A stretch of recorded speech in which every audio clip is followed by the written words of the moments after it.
Salut à tous sur une vidéo un peu spéciale pour fêter la bonne année déjà, 2022, et on y est. Donc je profite d'aller acheter des pièces à la casse pour faire une petite vidéo au début d'année, une nouveauté, voir ce qui va se passer, ce que je ne ferai plus.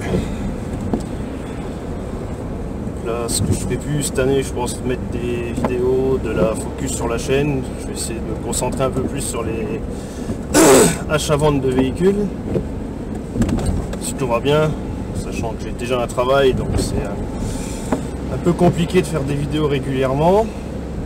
Bon, j'ai déjà clore le chapitre avec la Focus, donc pour l'instant elle est en hivernage, elle est stockée dans un garage, elle sera réparée comme il faut. J'ai déjà toutes les pièces, j'ai trouvé les airbags à la casse, une porte, le reste normalement devrait être fait en carrosserie. Ça va me coûter un petit billet, mais bon, j'assume. Et comme ça, on roule sur circuit, l'assurance m'a envoyé bouler. Elle a dit que j'étais assuré, finalement non, pas sur circuit, donc dans le cul. Donc j'ai trouvé à la casse, ça va chez mon ami, des airbags pour 30 balles. Ça fait pas cher, une porte pour 20 €. Le plus cher va être évidemment le boulot du carrossier. C'est ce qui va coûter le plus. Ça, tout le monde le sait, la peinture, c'est ce qu'il y a de plus cher. Mais et puis le train arrière aussi. Ça, je vais le faire refaire. Pardon, j'étais un peu malade début d'année. Je vais le faire refaire au boulot, tout le châssis, tout le train arrière, propre, avec des cylindres en bloc, tout sera neuf. Ça évitera de se manger sur le circuit. Après, honnêtement, je voulais partir sur du Powerflex, finalement non, on va rester raisonnable. Je vais rester sur de l'origine, point barre, ça suffira. J'ai l'intention d'y aller quand même un peu moins souvent. Donc affaire à suivre. Donc la Focus, c'est en cours. Après la chaîne en elle-même, ça va se terminer par je pense principalement de l'achat-vente réparation, quoi. Après au niveau des vidéos, je sais pas.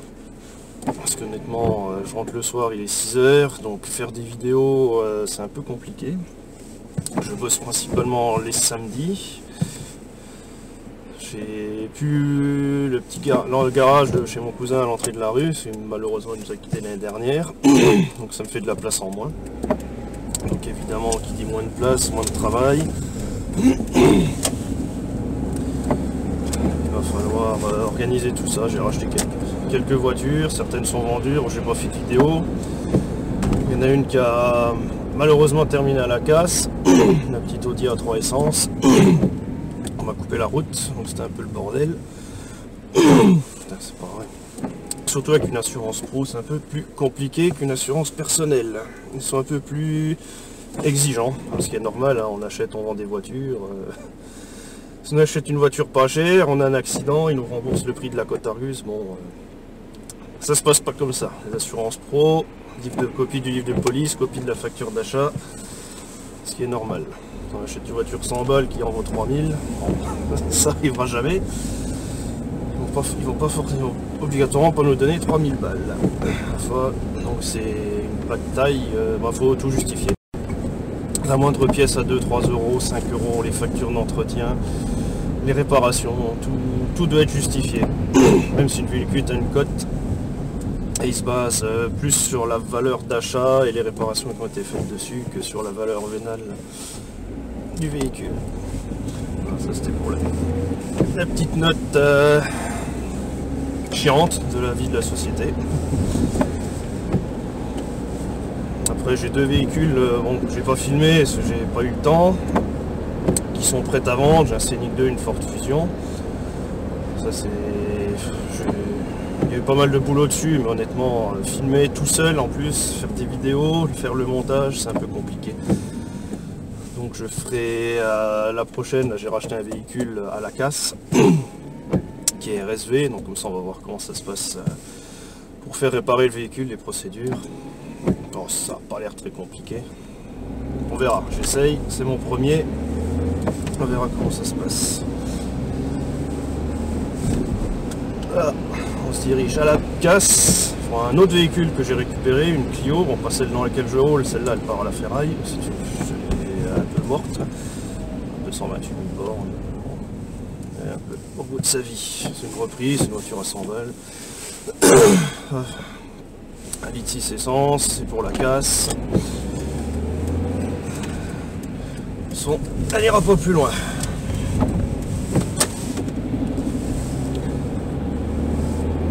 L'autre c'est une petite Clio 1,2 litre qu'on a récupéré pour aussi 100 balles. La boîte est cassée. Je me suis dit peut-être que celle-là c'était la même, mais pas du tout. L'autre c'est un 1,2 litre, donc le démarreur est devant. Ça c'est déjà du 1,6 litre 90 chevaux, donc c'est déjà des plus grosses boîtes. Et le démarreur est derrière. Donc je vais pas dire on fait une petite mamaille, on monte l'un avec l'autre, ça n'ira pas. Ouais, ça roule, ça a des nouvelles de fonction en attendant.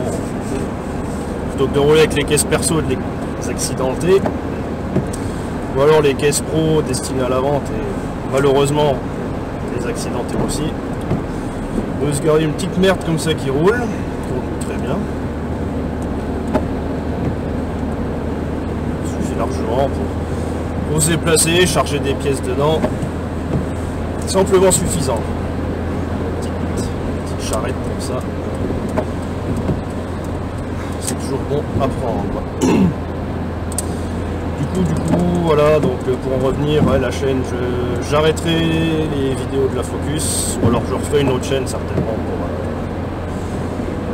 pour mettre les sorties circuits. Donc cette chaîne-là, majoritairement, va être achat-vente.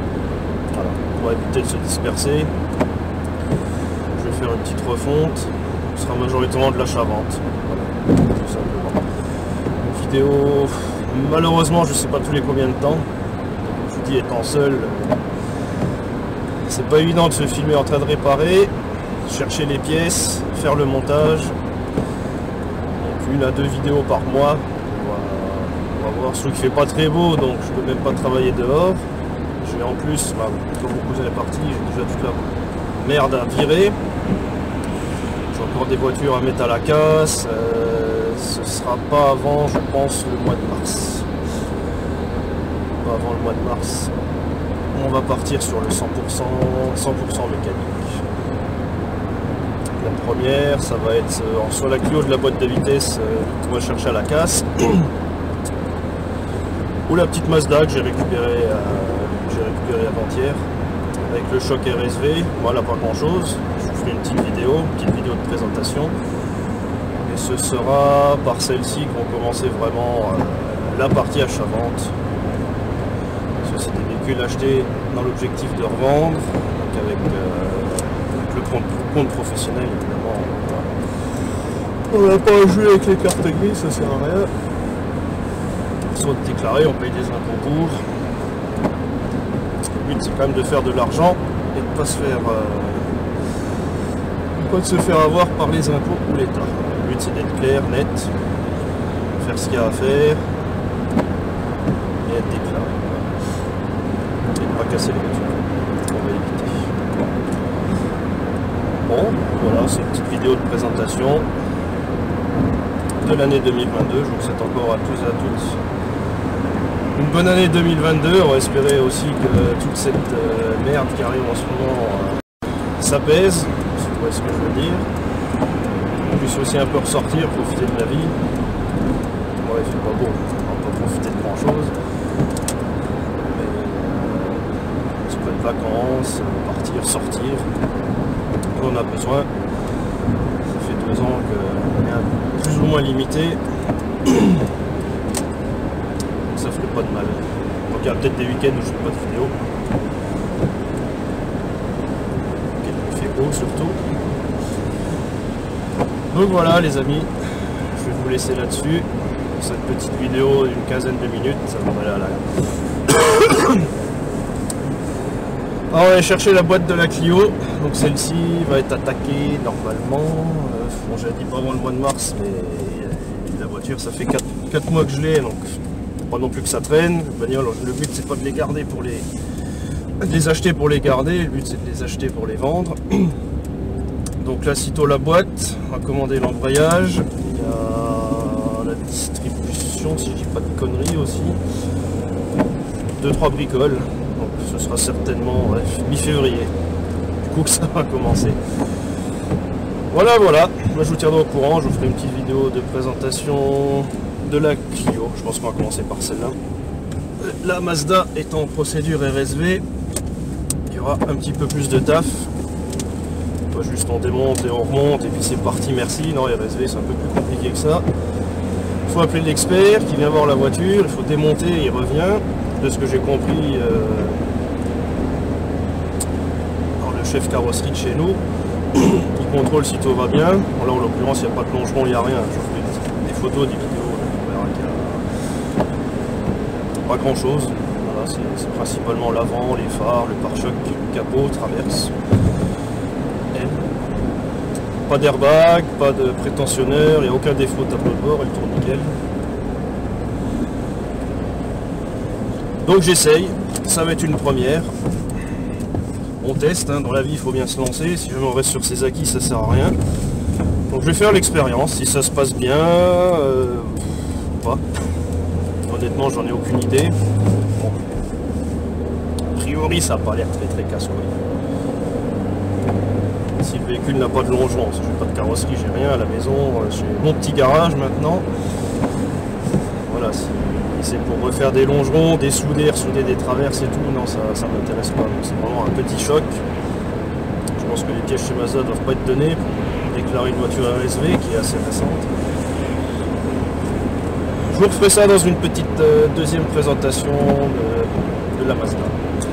Voilà, je vais vous laisser, je vais arriver à la casse, récupérer ma petite boîte de vitesse, récupérer 2-3 merdes au passage. Bon, je reprends d'autres véhicules, je ne ferai pas de vidéo dessus parce qu'ils sont déjà quasiment terminés, donc c'est totalement inutile. Après ce que je ferai comme d'autres chaînes, achat, prix d'achat, prix de revente, alors, sachant que moi je suis en auto-entreprise. Donc en auto-entreprise on paye pas sur la TVA, on n'a pas de TVA, on paye pas sur la marge, mais sur le chiffre d'affaires. Donc il faut faire des voitures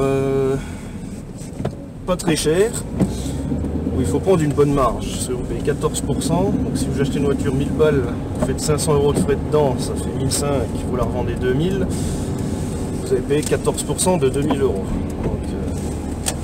si je dis pas de conneries, ça fait 100, 14, 2, ça fait un peu plus de 200 balles, 240 je dirais. Pas la tête à calculer. Donc voilà, ça vous laisse très petite marge. Voilà, c'est pour se faire chier pour 200 et quelques euros. Bon, c'est toujours ça le prix. Moi j'ai déjà un travail, un CDI. Avec déjà correct, on va dire. Après, voilà, il faut marger un maximum. Donc, ce qui veut dire acheter vraiment pas cher. Les pièces, acheter des pièces pas chères à la casse, bon, sauf tout ce qui est consommable. Ça par contre c'est mort, c'est neuf. Voilà. C'est du neuf, bon, tout ce qui est frein, distribution, ça c'est neuf automatiquement. On va pas s'emmerder, embrayage aussi, on va pas se faire chier à prendre un embrayage à 20 balles à la casse. C'est pour que dans 6 mois le client revienne, allez, l'embrayage est cassé, ça sert à rien. On prend du neuf, de toute façon ça vaut plus très cher. On prend le cas de la Clio 2, ça vaut dans les 60 balles grand maximum. Voilà, pas non plus à 60 € près. Le véhicule a été acheté 100 balles, il a très peu de kilomètres, c'est une option. Il y a moyen de faire quelque chose. Donc voilà les amis, là j'arrive à la casse. Bah, je vous laisse et puis je vous dis à bientôt pour la première vraie vidéo achat-vente. Voilà, je mettrai prix d'achat, prix des réparations, prix de vente et marge. Enfin, ouais, marge. Voilà. Allez, à bientôt, salut!